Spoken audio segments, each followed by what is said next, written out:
오늘은 우리가 지난주에 사마리아 이스라엘이 멸망하는 장면을 우리가 살펴보았고, 그러면 오늘은 멸망하고 난 그 사마리아가 그 후에 어떻게 되었는가 하는 그 모습이죠. 아수르는 지금까지 나타난 제국들과는 좀 달랐어요. 대개는 조공을 그냥 받고 끝나는데, 나라를 멸망시키더라도 아수르는 말 잘 듣는 민족들은 그냥 가만히 둬요. 조공받고. 그런데 반역의 가능성이 있는 그런 민족은 지구상에서 흩어버립니다.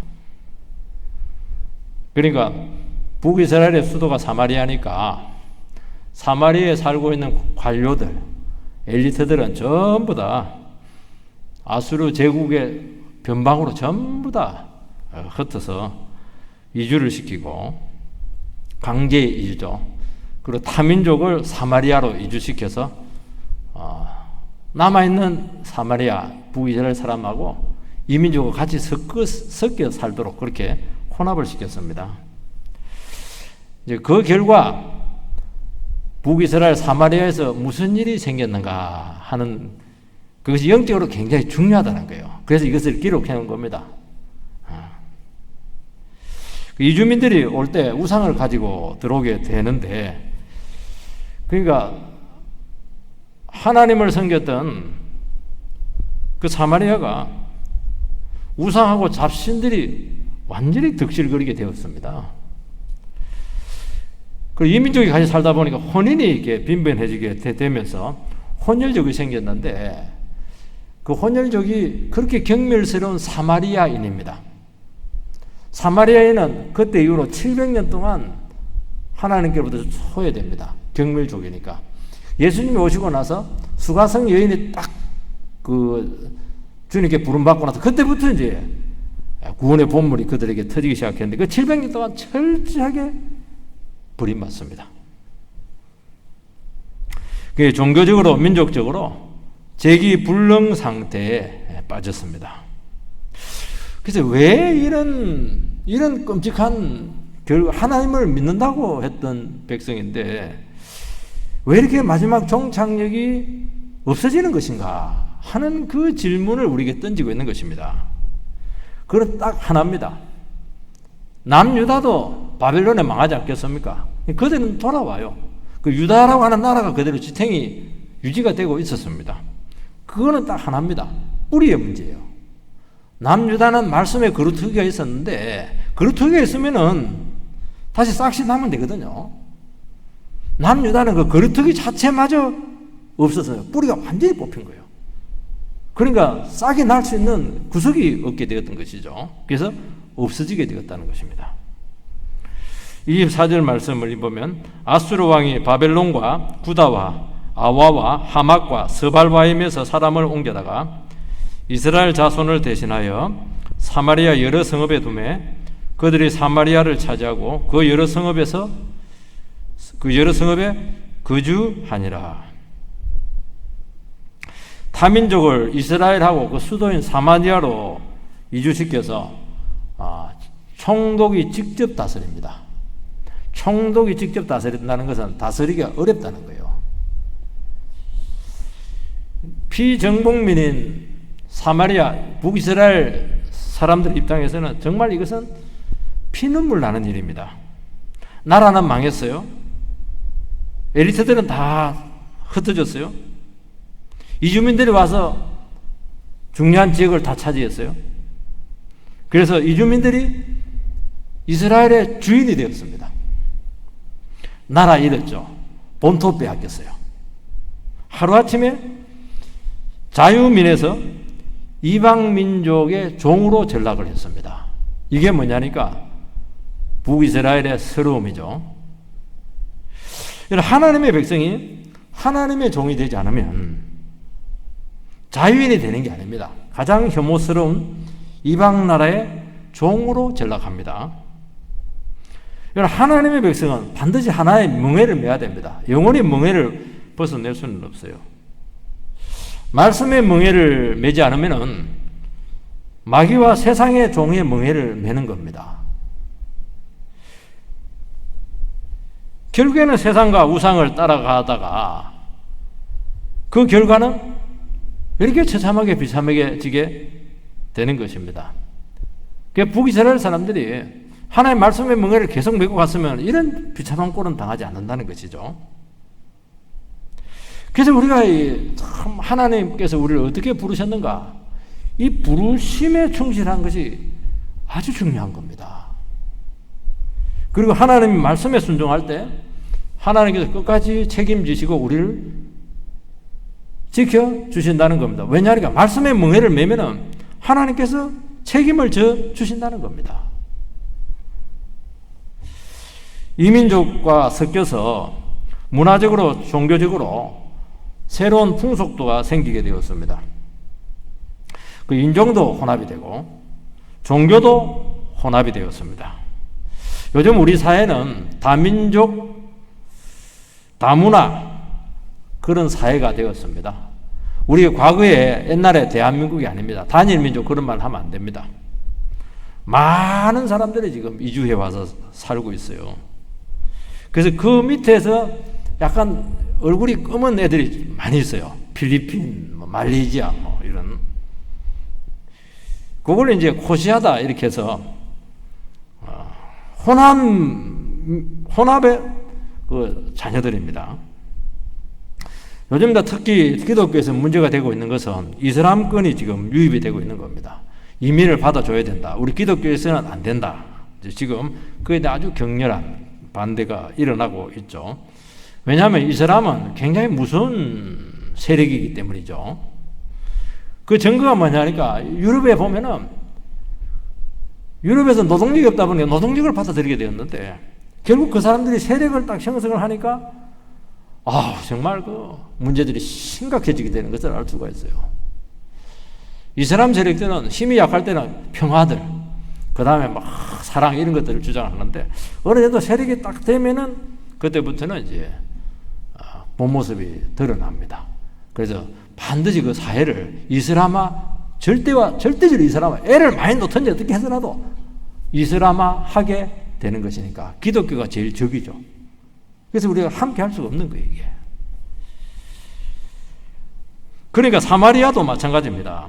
이민족들이 들어와가지고 주인 노릇을 하게 되고 결국에는 이스라엘 백성들 나라 뺏기고 주인 뺏기고 정말 인종적으로 종교적으로 아주 심한 충돌 현상이 일어나고 있었다는 것을 알 수가 있습니다.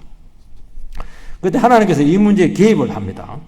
25절 26절 말씀을 보면 그들이 처음으로 거기 거주할 때 여호와를 경외하지 아니하므로 여호와께서 그 사자들을 그들 가운데 보내심에 몇 사람을 죽인지라. 그러므로 어떤 사람이 아수르 왕에게 말하여 이르되 왕께서 사마리아 여러 성읍에 옮겨 거주하게 하신 민족들이 그 땅 신의 법을 알지 못하므로 그들의 신이 사자들을 그들 가운데 보내매 그들을 죽였사오니 이는 그들이 그 땅 신의 법을 알지 못함이니이다 하니라. 이주민이 오고 난 아주 초창기입니다. 이주민들이 여호와를 경외하지 않아서 하나님께서 사자를 보내어 몇 사람을 물어 죽게 합니다. 이주민들이 왜 여호와를 경외하지 않았습니까? 그는 자기들이 가져온 종교가 더 우월하다는 거예요. 그래서 여호와의 종교를 공공연히 무시하고 신성모독적인 행위들을 많이 한 겁니다. 제단에 오물을 투척을 한다든지 아니면 유대인들이 가장 혐오하는 돼지피를 막 그냥 제단에 뿌린다든지 그런 해서는 안 되는 교회에다가 막 십자가를 막 깨뜨린다든지 막 이렇게 한 겁니다. 몇 사람은 죽은 것입니다. 사자가 와가지고 몇 사람을 물어 죽였어요. 그거는 그냥 우연적인 사건일 수도 있거든요. 그런데 이것이 큰 사건이 되었습니다. 그래서 그 멀리 떨어져 있는 아수르 왕의 귀에 들어갈 정도까지 아주 심상치 않은 그런 큰 사건으로 비화가 됩니다. 왜 그러냐니까 사건 자체는 그리 크지는 않는데 이게 굉장히 심각한 문제가 된 이유는 이주민들이 이 사건을 그 땅을 지배하고 있는 여호와라고 하는 신의 형벌로 받아들이게 되겠다는 것이죠. 그래서 아수르 왕에게 이 문제에 대해서 조치를 지금 요구를 하고 있는 것입니다.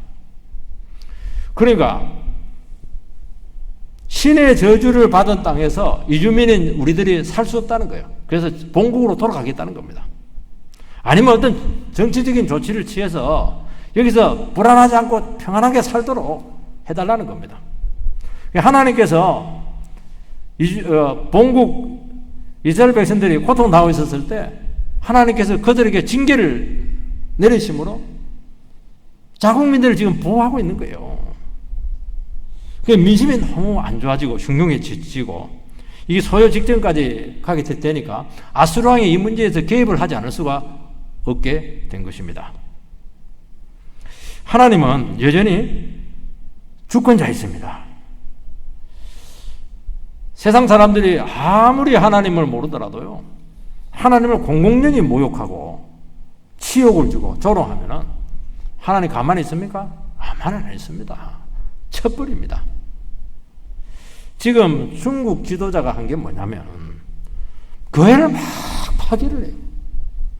십자가를 막 파괴를 하고요. 끌어내리고요. 선교사들 전부 다 추방했습니다. 중국에 간 선교사님들 전부 다 국내로 다 돌아왔어요. 아니면 다 동남아권으로 다시 재파송되든지 그렇게 되었습니다. 하나님 가만히 있습니까? 가만히 안 있습니다. 하나님 반드시 재앙으로 치십니다. 이스라엘 백성들이 왜 나라 뺏기고 본토까지 주인 자리까지 빼앗겼습니까?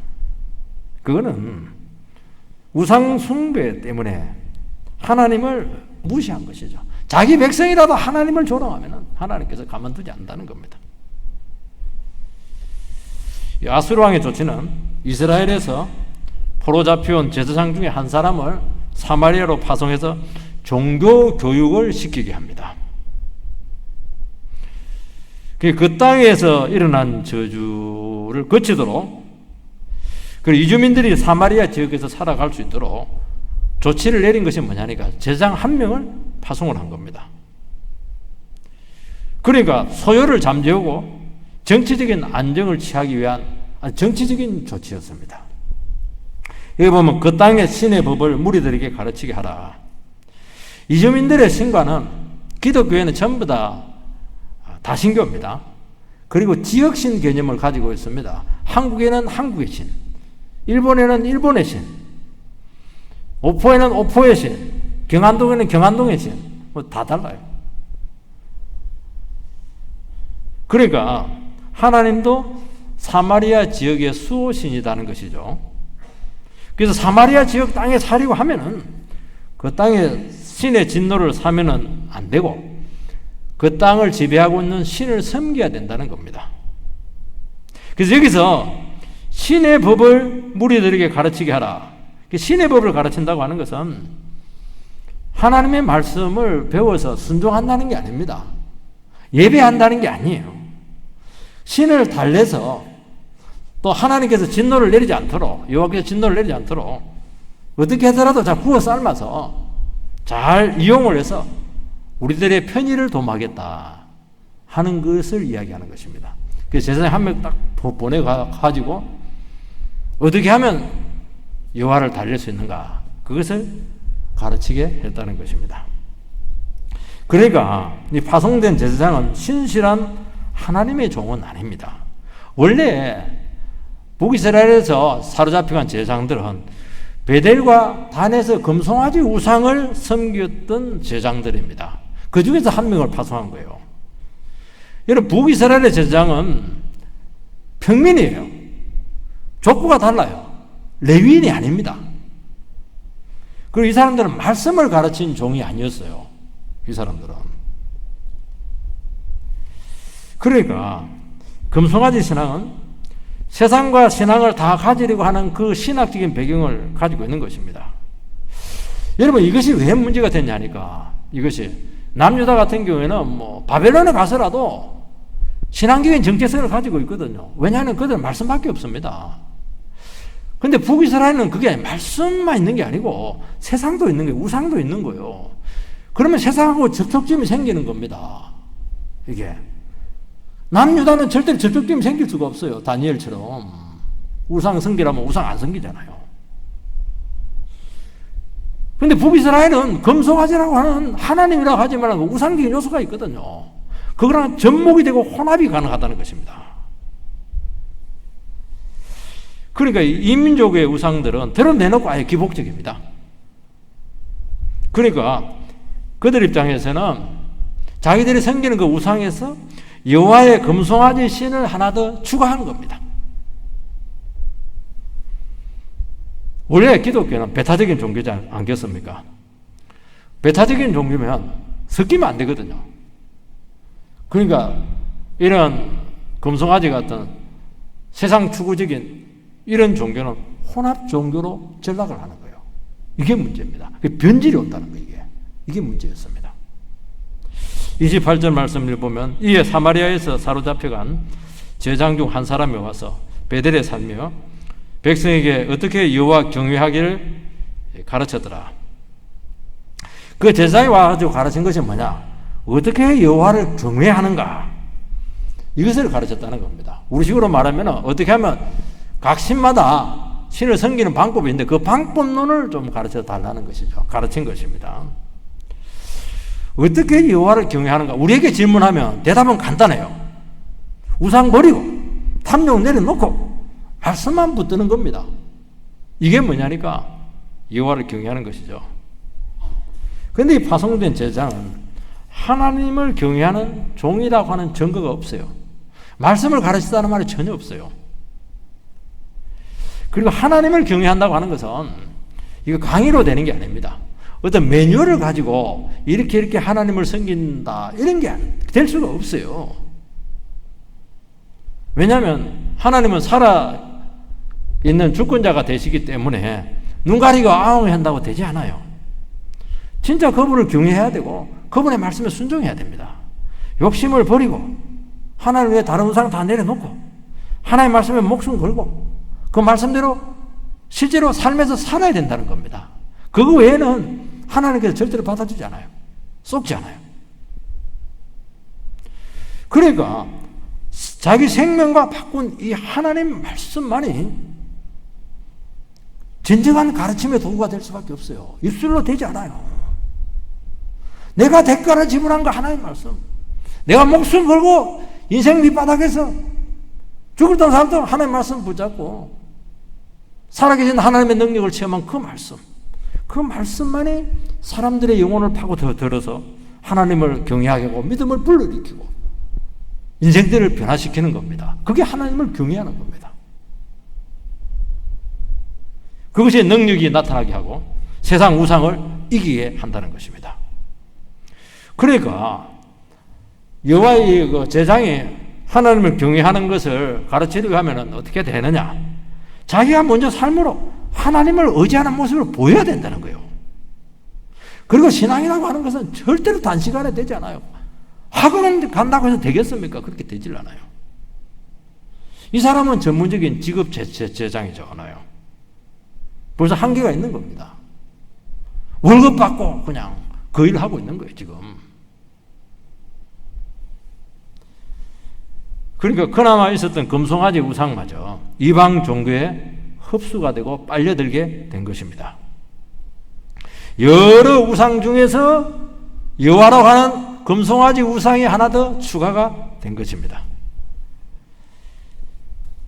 이게 뭐냐니까 하나님하고 우상이 혼합이 되어서 지금 이상한 특이한 종교가 나타나게 되는데 그렇게 되면 혼합 종교가 나타나게 될 뿐만 아니라 그때부터는 이제 뭐 잡신들이 막 들끓기 시작하고 그래서 이스라엘 백성들이 망한 사마리아 지역은 종교 박물관이 되었다는 겁니다. 온갖 잡동산이요.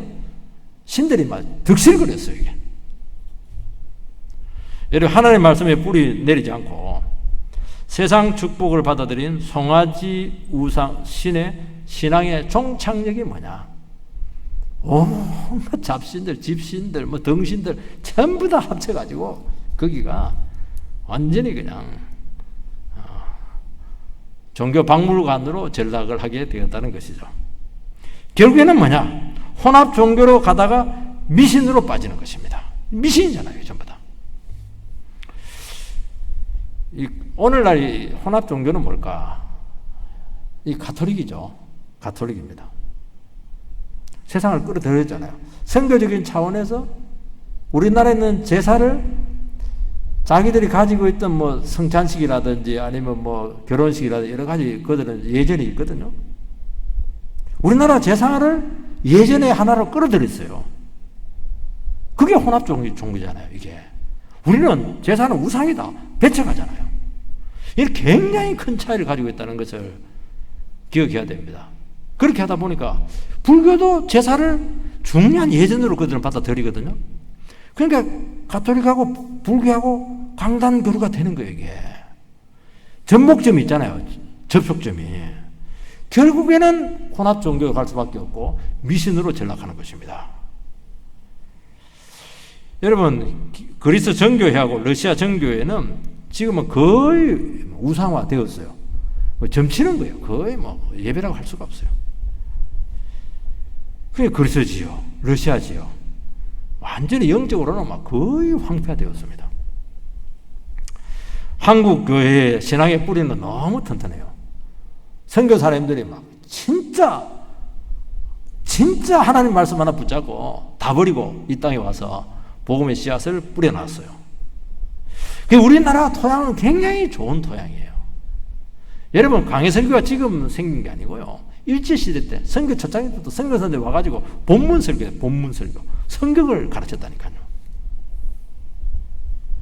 근데 이게 지금 잘 살게 되고 이렇게 하면서 막 세상적인 이런 것들을 막 그냥 섞이기 시작했어요. 그럼 나중에 어떻게 되느냐? 혼합 종교로 나갑니다. 혼합 종교가 되면 그 다음 코스가 뭐냐? 미신으로 전락합니다.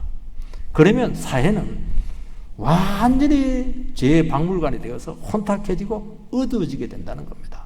그래서 우리가 이 지금 미래를 살리고 한국 교회를 살리고 이 나라를 살리는 것은 하나밖에 없어요. 막 죽어나 사나 하나의 말씀밖에 없습니다. 그렇게 하면은 그나마 그루터기나마 지키면 다시 살아날 가능성이 있다는 거예요. 29절에서 31절 말씀을 읽어보면은 그러나 강민족이 각기 자기의 신상들을 만들어 사마리아 사람이 지은 여러 산당들에 두되 강민족이 자기들이 거주한 성읍에서 그렇게 하여 바벨론 사람들은 숫꽃 버노스를 만들었고 굿 사람들은 네레가를 만들었고 하마 사람들은 아시마를 만들었고 아와 사람들은 니파스와 다라닥을 만들었었고 스발와인 사람들은 그 자녀를 불살라 그들의 신 아드람멜렉과 아남멜렉에게 드렸으며 그렇게 제장을 통해서 종교교육을 했는데 종교교육의 결과가 29절에서 31절입니다. 여호와만 섬겼더라. 그게 이제 종교교육의 답이 돼야 되는데 온갖 신들이 나오잖아요.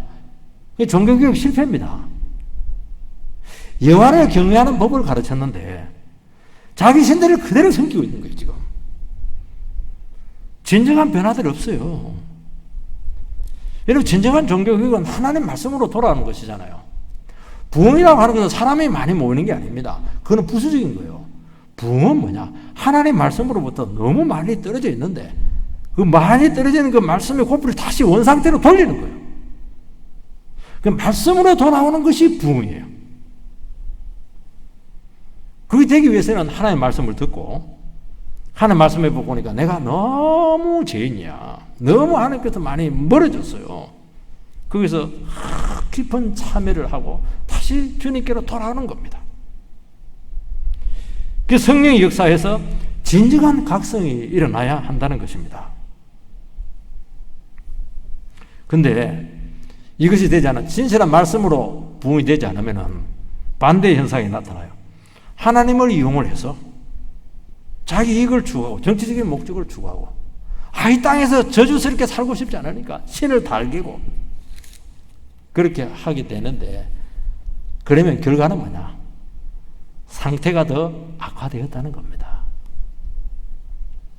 이 산당에 보면 이방 우상들을 두고 지금 섬기고 있습니다. 사마리아 지역에 지금 잡신들이 막 들끓고 있습니다. 여러분, 우상이 난무하고 잡신이 많은 곳은 악한 영의 역사가 아주 많습니다. 저도 부산에도 얼마 좀 살아봤는데요. 부산도 해안 지역이거든요. 부산도 미신이 굉장히 많아요. 곳곳마다 점집도 굉장히 많아요. 영적으로 굉장히 어두워요. 이게. 또 대구도 제가 살아보지 않았겠습니까? 대구는 또 오래 살았거든요. 대구는 분지로 이렇게 둘러싸여져 있는데, 산으로 둘러싸여 있는데, 산 곳곳마다 전부 다 절이에요. 전국에서 뭐 2등 하는 절, 이런 것들 있고 말이죠. 굉장합니다. 근데 그 분지에만 절이 있는 게 아니고, 대주택에는 잘 없거든요. 도시 안에 절이 그리 많고, 불상이 그렇게 크고, 불교대학도 많고, 점집도 많고, 그래요. 제가 깜짝 놀란 것은 택시 조합 중에 운불련이 있습니다. 운불련. 불교 택시 조합이에요. 초팔되면 연꽃을 막 택시에 올려놓고 막 시내 프레이드를 합니다. 큰 연꽃을 이렇게 해놓고. 그냥 영이 막 눌리더라고요. 영이 눌려요. 그래서 여성들이 많이 눌려있고, 남성들도 우울증이 많고, 이 영이 눌리는 거예요. 이런 현상들이 오게 될 때. 여기 보면 우상 족보들이 막 나오고 있습니다. 이주민족마다 성기는 우상이 다 달라요. 근데 우상이 형상을 가지고 있는데, 그 형상이 뭐냐? 짐승의 형상입니다. 숫꽃 번호선 암탉이고, 내려가는 수탉이고, 아시마는 염소고, 니파스는 개고, 다르다가 노새고, 아드람멜렉은 꿩이고, 아남멜렉은 칠면조고, 온갖 지금 조류들, 짐승들이 지금 상으로 있습니다. 이게 전부 다 뭐냐니까 이 가축들하고 많이 관계가 돼요. 그러니까 인간이 짐승과 가축을 섬기고 있다는 것입니다. 여러분, 우리는 우상 섬기는 것을 대수롭다는 생각을 합니다. 뭐 돌 앞에 놓고 섬기는데, 나무 앞에 놓고 기도하고 이렇게 하는데, 그게 아니에요. 사람은 섬김의 대상을 반드시 담게 되어 있습니다. 그게 문제예요. 짐승을 섬기니까 사람들의 지각이 짐승 수준으로 전락하는 겁니다. 그래서 완전히 까막눈이 돼요, 이게. 그리고 우상이 왜 무섭냐니까, 우상이라고 하는 단순히 돌부처를 섬기는 게 아니에요. 반드시 섬기는 순간 그 영물이 되어가지고 귀신의 영과 결탁이 되는 것입니다. 그래서 온갖 귀신들을 불러들이는 거예요. 그러니까 정신이 온전할 수가 없는 거예요. 왜냐하면 귀신을 자꾸 불러내는 구조가 되잖아요. 우리 기독교는 귀신을 쫓아내는 것인데, 우상은 반대라는 겁니다. 32절, 33절 보면은 그들이 또 여호와를 경외하여 자기 중에서 사람을 산당의 제사장으로 택하여 그 산당들에서 자기를 위하여 제사를 드리게 하니라. 이와 같이 그들이 여호와도 경외하고 또한 어디서부터 옮겨왔든지 그 민족의 풍속대로 자기의 신들도 섬겼더라. 얄팍한 종교개혁의 결과가 너무 이상합니다. 종교개혁이라고 하는 것은 하나님 앞에 인생들을 바로 세우는 것인데, 여러 종교 중에 하나로 전락했습니다. 여호와도 섬기고 다른 신도 섬깁니다. 여호와를 섬겨야 되는 이유는 이 땅에서 살아가야 되기 때문에 어쩔 수 없이 선택할 수밖에 없어요. 그런데 뭐라고 되어 있냐니까, 자기를 위하여 제사를 드린다, 이렇게 되어 있습니다. 자기를 위해서 제사를 드리면 됩니까? 하나님을 위해서 예배를 드려야죠. 그런데 얼마든지 그런 예배가 가능하다는 거예요. 나를 위해서 예배를 드릴 수가 있다는 겁니다. 어떻게 해요? 하나님을 섬기는 것이 아니고 내 어려운 문제를 해결받기 위해서 얼마든지 우리는 예배 드릴 수 있는 거예요. 그 자체가 나쁜 건 동기가 틀렸다는 거예요. 하나님을 섬겨야 되는데 내 어려운 문제만 해결받겠다는 겁니다. 이런 신앙이 되면 문제는 뭐냐니까, 하나님 뜻 아무 상관없어요. 들이 골치 아파요. 내 인생에 하나님께서 인도하신다, 하나님의 목적이 어떻단 말이죠. 내가 변하여서 하나님을 닮아간다, 이런 것들은 걸거치는 거예요. 어려움만 해결해 달라는 거예요. 복만 달라는 거예요. 굉장히 기복적이죠. 내 문제가 중요하고 내 행복이 중요하다는 거예요. 그렇게 되면 어떻게 되느냐? 하나님은 수단화 된다는 것입니다. 여러분, 기독교는 하나님의 수단화 되면 안 돼요. 하나님만이 목적이 돼야 돼요. 그러니까 하나님 한 분에게만 충성해야 되는 겁니다. 다른 거는 전부 다 부수적인 겁니다. 내 행복도 중요해요. 복 받는 것도 중요해요. 문제 해결되면 중요해요. 그거 해줄 거예요. 그러나 훨씬 더 중요한 게 뭐냐? 하나님 한 분만이 목적이 돼야 된다는 겁니다. 그게 이제 신학적인 표현으로 배타성이다 하는 것입니다. 하나님만 사랑하면서 우리는 절대로 우상을 품을 수가 없습니다. 세상을 품으면 그것은 영적인 간음이라는 거예요. 이스라엘 세대 간음은 돌로 쳐 죽이는 겁니다. 이게 굉장히 안 좋은 겁니다. 내 자존심도 섬기고 세상도 섬기고 행복도 없고 자아실현도 하고 그게 아니라는 거예요. 하나님만 예배하는 거예요. 왜요? 하나님 너무 좋기 때문이에요. 하나님 나에게 모든 것이 되기 때문이라는 것이죠. 나머지는 부수적이라는 거예요, 이게. 여러분, 사랑하는 아내를 부부 생활을 하고 있는데, 아내를 사랑하는 것은 어떤 목적이 있어서 그런 것이 아니에요. 그냥 아내이기 때문에, 좋기 때문이에요. 사랑하기 때문이에요. 그래서 사랑한다고 하는 것은 배타적인 제한을 받는 것입니다. 여기서 행복이 오는 것이고 기쁨이 오는 것이고 만족이 오고 많은 부부의 비밀이 나오는 것입니다. 여러 사람 다 만나면서 우리는 모든 사람을 사랑해. 나는 사랑이 너무 큰 것이 문제야. 그래서 말로만 사랑하는 것은 이것은 성의 노예고 죄고 중독입니다. 그러면 결국은 어떻게 되느냐? 죄의 노예가 되어서 폐인이 되는 겁니다. 불륜이 위험한 것은 그게 문제예요. 결국 사람 폐인돼요. 그게 사랑해서 했다는 거예요. 결과 보세요. 전부 다 폐인이에요. 이거. 여러분, 신앙의 목적은 주님께만 헌신하는 것입니다. 독점적인 관계에 있어야 되고 거기서 강력한 힘과 비밀과 아름다움이 생기는 것입니다. 자유가 나오는 것이고 기쁨이 나오고 안정과 가치가 나오고 나를 찾는 것이에요. 그러면서 뭐가 생기냐니까 아주 독특함이 우리에게 나타나기 시작해요. 그러면 사람이 굉장히 매력적이 돼요. 이 세상에 없는. 왜냐하면 우리는 하나님을 닮았기 때문이죠. 여기서 삶의 맛이 나고 생명력이 막 일어나는 것입니다. 이것이 뭐냐? 이것이 종교교육의 결과로 나타나야 된다는 것입니다. 여러분, 우리가 하나님을 섬기고 예배를 드리고 헌신하는 목적이 다른 이유가 있게 되면 그때부터 변질이 오기 시작합니다. 신앙이 거래관계가 되기 시작하고 신하자라면서 자꾸 보상을 요구한다는 거예요. 그게 변질이 된 겁니다. 내가 이만큼 했는데 하나님 이만큼 해주셔야죠. 이게 변질이 온 거예요. 이게. 하나님을 이용하는 것이고 그때부터 신앙이 깊어지지가 않고 굉장히 얄팍해집니다. 그리고 약삭 발라요. 하나님만 너무너무 싫어하죠. 믿지 말라고 그래요. 우리는 하나님을 알아야 됩니다. 하나님 너무 선하잖아요. 너무 깨끗하고 거룩하고 너무 사랑이 많아요. 그래서 충성을 하잖아요. 그럴 만하기 때문에 우리가 인생을 드리지 않겠습니까? 그 신앙은 뭐냐? 끊임없이 고민하고 갈등해야 된다는 것입니다. 무엇을요? 내가 지금 하나님을 섬기는 목적이 뭔가?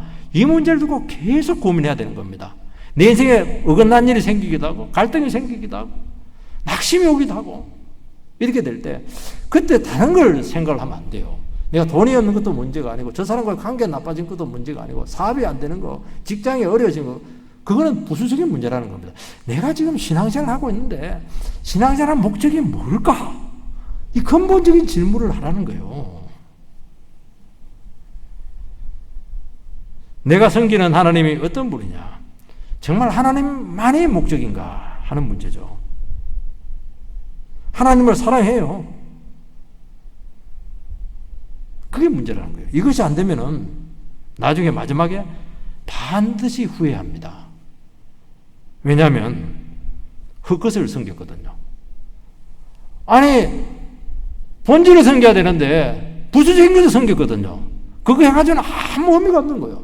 평생 헛것만 섬긴 거예요. 그 나중에 후회하는 것입니다. 여러분, 그 사람을 섬겨야지 그 사람이 가지고 있는 돈을 섬기면 어떻게 돼요? 돈 없으면 사랑을 안 하게 되잖아요.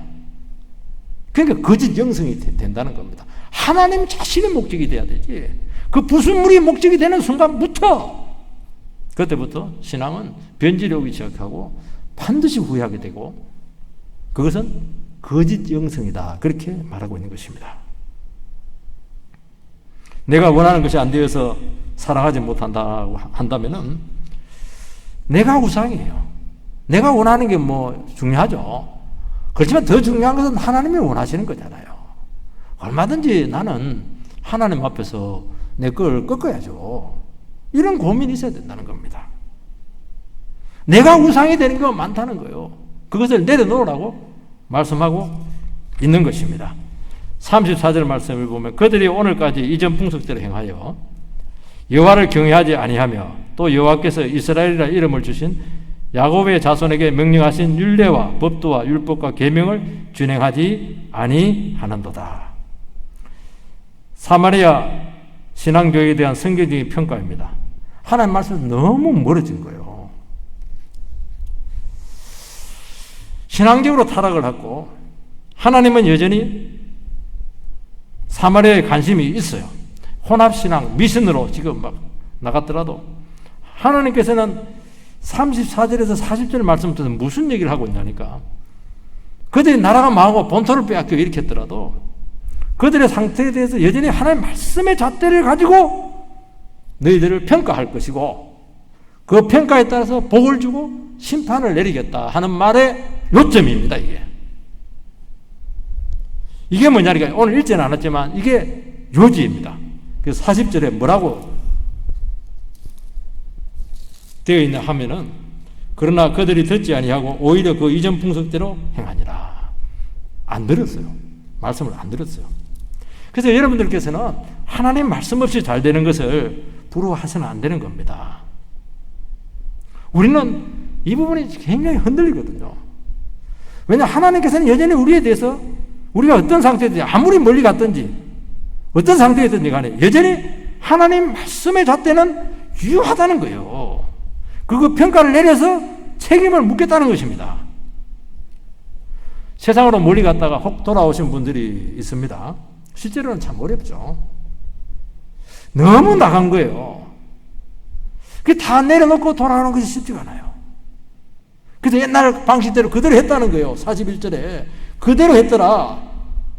그들의 조상들이 행하던 대로 그들도 오늘까지 행하더라. 못 돌아왔다는 거예요. 그대로 했다는 거예요. 안 돌아온 거예요 지금. 너무 대가 지불이 많으니까요. 사마리아 사람들이 얼마나 말씀에서 멀어졌는가 하는 것을 우리는 금방 알 수가 있어요. 조금 나가면 돌아올 수 있거든요. 너무 나간 거예요. 너무. 그렇지만 하나님께서는 지금도 말씀의 잣대를 가지고 너희들을 평가하겠다는 거예요. 경외하지 않았죠. 율법 안 지켰어요. 언약 버렸어요. 영광 안 돌립니다. 형식적인 예배만 남아있어요. 주님께서 계속 말씀의 잣대를 가지고 그들을 지금 평가해 주는 이유가 무엇이죠? 아직은 그래도 돌아올 수 있다는 거예요. 이스라엘이라 이름을 주신 야곱의 자손. 야곱이 얼마나 얄팍한 꾀로 살아가는 인생이었습니까?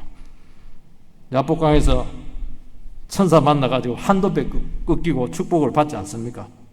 너무 많이 나갔어요. 하나님은 뭐 자기 이익을 위해서 굉장히 이용을 많이 했습니다. 근데 하나님 제대로 만나가지고 꺾여가지고 진짜 축복을 구했다는 것입니다. 그러니까 축복의 비결은 뭐냐? 아무리 많이 나갔더라도 환도뼈 하나 분지르는 거예요. 재산 없어져도 된다는 거예요. 그리고 항복하는 겁니다. 그러면 하나님께서 갚아주시고 져주시고 승리자가 되게 해주겠다. 그렇게 말씀을 하고 있는 것입니다.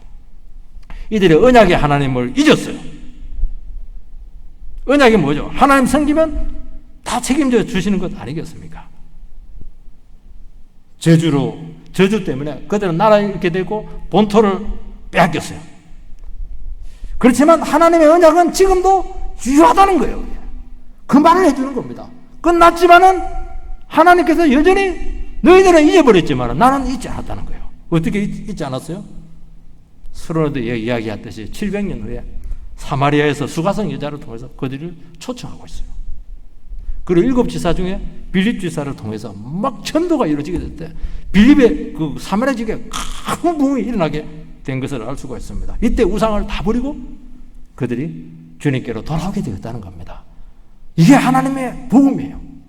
우리는 잊어버려도 하나님은 잊지 않으세요. 700년 후에 전부 다 그들을 구원했다는 것을 알 수가 있습니다. 그 위대한 영원한 복음 가운데 우리가 서게 되기를 주의 이름으로 축원드립니다.